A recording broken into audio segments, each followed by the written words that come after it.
رسول اللہ صلی اللہ علیہ وآلہ وسلم نے فرمایا، قرآن مجید کا ماہر قرآن لکھنے والے انتہائی معزز اور اللہ کے فرمانبردار فرشتوں کے ساتھ ہوگا، اور جو انسان قرآن مجید پڑھتا ہے اور ہکلاتا ہے اور وہ پڑھنا اس کے لیے مشقت کا باعث ہے، اس کے لیے 2 اجر ہیں۔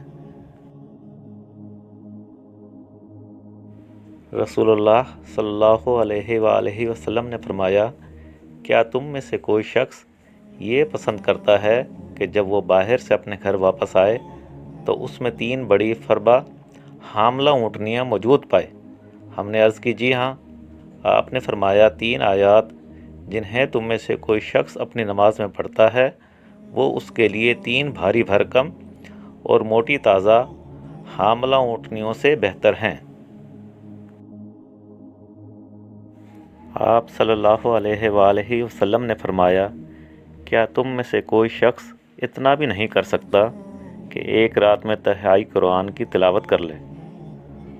انہوں نے عرض کی، کوئی شخص تہائی قرآن کی تلاوت کیسے کر سکتا ہے؟ آپ صلی اللہ علیہ وآلہ وسلم نے فرمایا، قل هو اللہ احد 1/3 قرآن کے برابر ہے۔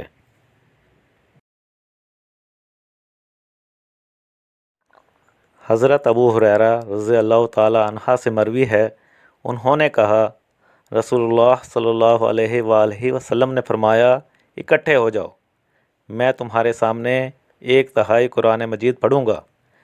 جنہوں نے جمع ہونا تھا وہ جمع ہو گئے۔ پھر نبی اکرم صلی اللہ علیہ وآلہ وسلم باہر تشریف لائے اور آپ نے سورہ قل هو اللہ احد کی قرأت فرمائی۔ پھر گھر میں چلے گئے تو ہم میں سے ایک نے دوسرے سے کہا، مجھے لگتا ہے آپ کے پاس شاید آسمان سے کوئی اہم خبر آئی ہے جو آپ کو اندر لے گئی ہے۔ پھر نبی اکرم صلی اللہ علیہ وآلہ وسلم دوبارہ باہر تشریف لائے اور فرمایا، میں نے تم سے کہا تھا کہ میں تمہیں 1/3 قرآن سناؤں گا، جان لو کہ یہ سورت قرآن کے تیسرے حصے کے برابر ہے۔